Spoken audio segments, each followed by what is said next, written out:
नमस्कार दोस्तों, मैं हूं धीरेन्द्र सिंह अपने ब्लॉग के साथ। आज हम चर्चा करेंगे अग्निपथ।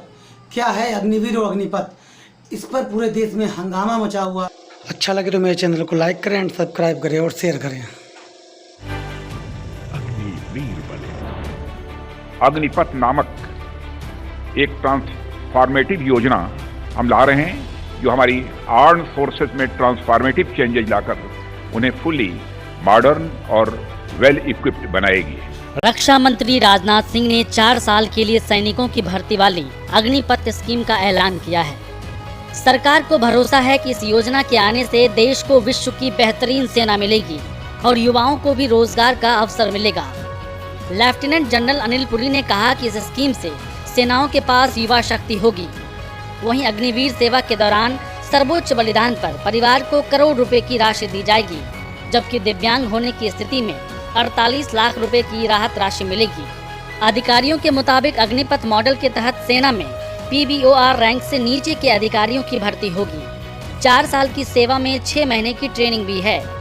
यानी अग्निपथ स्कीम के तहत 3.5 साल की नौकरी में सैनिकों को प्रतिमाह 30,000 से 40,000 रुपए तक की सैलरी दी जाएगी। इसके अलावा सैनिकों को अग्निवीर स्किल सर्टिफिकेट भी मिलेगा। अधिकारियों का कहना है कि सर्टिफिकेट से जवानों को 3.5 साल बाद अन्य नौकरी हासिल करने में मदद मिलेगी।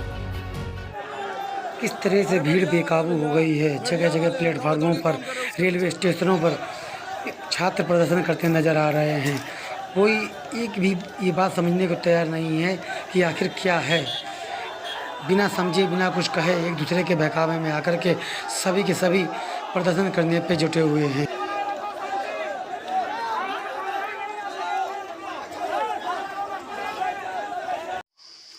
ज़्यादातर युवा जो प्रदर्शन कर रहा है उनका कोई और कारण है ही नहीं। उनका एक ही कारण है, वो 2 बातों में ही लड़ना चाहते हैं। एक तो सेना में पेंशन चाहते हैं और दूसरी परमानेंट नौकरी चाहते हैं। अभी कुछ नासमझ लोग को बहकाने में लगे हुए हैं। अभी इस योजना में वे कमियां ढूंढ रहे हैं, जो कि सशस्त्रीकरण की पहली सीढ़ी है। नादानी मत करिए और गद्दारों के बहकावे में मत आइए। सेना का प्रशिक्षण और नौकरी के साथ साथ रहना, खाना, दवा, यूनिफॉर्म, आना जाना वगैरह वगैरह सब कुछ निःशुल्क मिलेगा।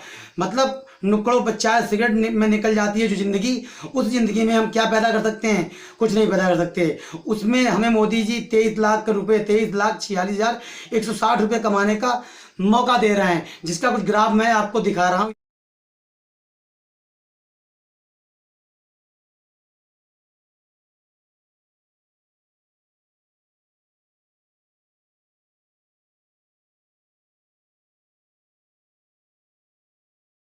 हालांकि अग्निवीर ग्रेच्युटी और पेंशन संबंधी लाभों के हकदार नहीं होंगे।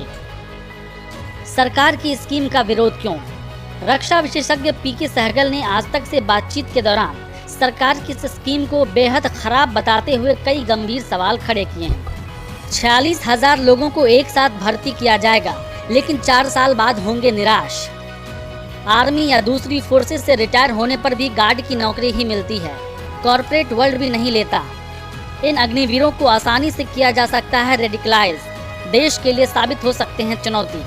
4 साल बाद अग्निवीरों को लगेगा कि उनका इस्तेमाल किया, सर्टिफिकेट पकड़ाया और फेंक दिया। रिटायर होने वाले आर्मी, एयरफोर्स या नेवी जवानों में से 1 या 2% को ही मिलती है नौकरी। आर्मी में बेहतर जवान को तैयार होने में लगते हैं 7 से 8 साल। अग्निवीर 6 महीने में कैसे होंगे ट्रेंड? अग्निवीर जवानों को हमेशा अपने परिवार की चिंता होगी। वह 3-4 साल पूरा करने की फिराक में रहेगा। 15 साल नौकरी होगी, तभी कोई जान हथेली पर रखकर युद्ध लड़ेगा। ये इसका ग्राफ है, इसमें आप देख सकते हैं। फिर से समझें, पहली साल की बात करें तो इसमें पर मंथ हमें 21,000 रुपये सैलरी दी जाएगी। 12 महीनों की बात की जाए तो हो जाती है 2,52,000। दूसरे साल की बात की जाए तो उसमें 23,100 रुपये सैलरी दी जाएगी, जिसमें 12 का इंटू करते हैं तो हो जाती है 2,77,200 रुपये। तीसरे साल की बात की जाए तो इसमें हमारी सैलरी हो जाती है 25,580 रुपये। इसमें 12 का इंटू करते हैं तो हो जाती है 3,06,960 रुपये। इसी प्रकार चौथे साल जब हम इंटू करते हैं 28,000 रुपये पर मंथ के हिसाब से, तो 12 का इंटू करते हैं तो ये बनता है हमारा 3,36,000 रुपये। तो कुल मिला के हमारा बना जाके 11,72,160 रुपये 4 सालों में मिलेंगे। उसके बाद में रिटायरमेंट पर 11 लाख रुपये 71,000 रुपये। अब आप सोचिए कि 17 से 23 साल की उम्र के लड़के जो अग्निपथ योजना के तहत भारतीय सेना में ज्वाइन लेंगे, हमेशा अपने परिवार की चिंता होगी। वह 3-4 साल पूरा करने की फिराक में रहेगा। 15 साल नौकरी होगी तभी कोई जान हथेली पर रखकर युद्ध लड़ेगा। वहीं लेफ्टिनेंट जनरल शंकर प्रसाद ने आज तक से बातचीत में कहा, केंद्र सरकार को भले ही इस स्कीम में पैसे का फायदा दिख रहा हो, लेकिन इससे देश की सुरक्षा को बड़ा खतरा हो सकता है।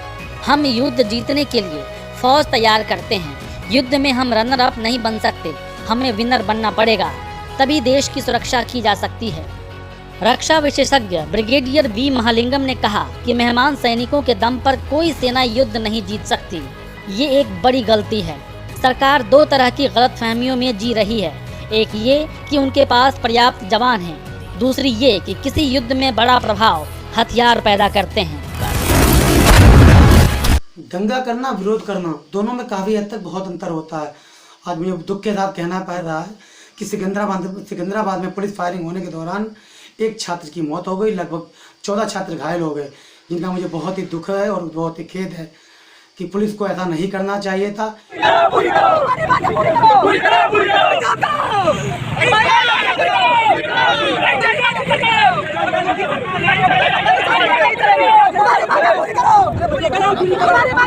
देखिए रो रहा है, देखिए कैसे रो रहा है, बताइए, जिंदगी बर्बाद हो गया। देखा जाए तो 18 राज्यों में फैल चुका है और ये लगातार ही बढ़ रहा है। कुछ फुटेज मैं आपको दिखाता हूँ, ये विरोध प्रदर्शन की फुटेज हैं। आप देख सकते हो किस तरीके से लोग आगजनी पे उतर आए हैं। किसी बात को समझे बिना इस तरीके से उग्र रूप ले लेना भी अच्छी बात नहीं है। ये भीड़ जो आप देख पा रहे हो सिवान की भीड़ है। यहाँ छात्रों ने कितना उग्र रूप ले रखा है। जब तक पूरी बात ना समझ पाएँ, आज जो ये भीड़ दिख रही है ये पछतावा करेगी जब मोदी जी की सारे नियम जब से समझ में आएंगे कि मोदी जी ने छात्रों के लिए कितना अच्छा किया या कितना खराब किया।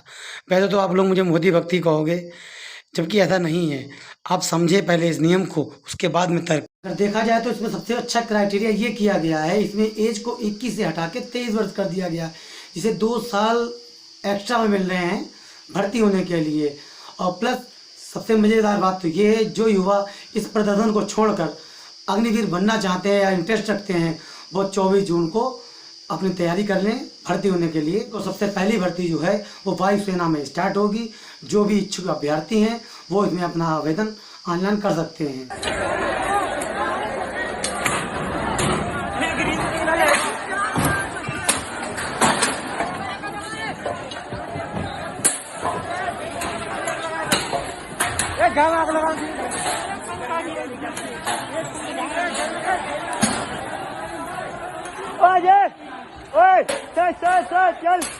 कहते हैं कि किसान पढ़ा लिखा नहीं था, बट देखा जाए तो युवा तो पढ़े लिखे हैं।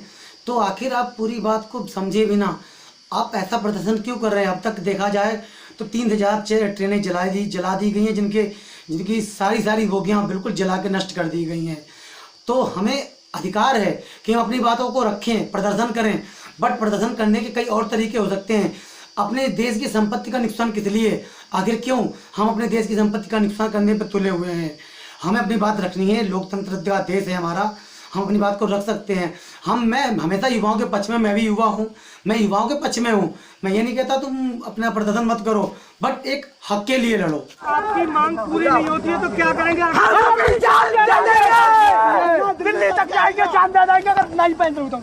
जान करेंगे। हम सब यहाँ जिंदा लाश खड़े हुए हैं। हमारे ही दोस्त 62 जो अब तक जो हमें पता चली है 62 लोगों ने फांसी लगा ली है। अर्थी दो या वर्दी दो,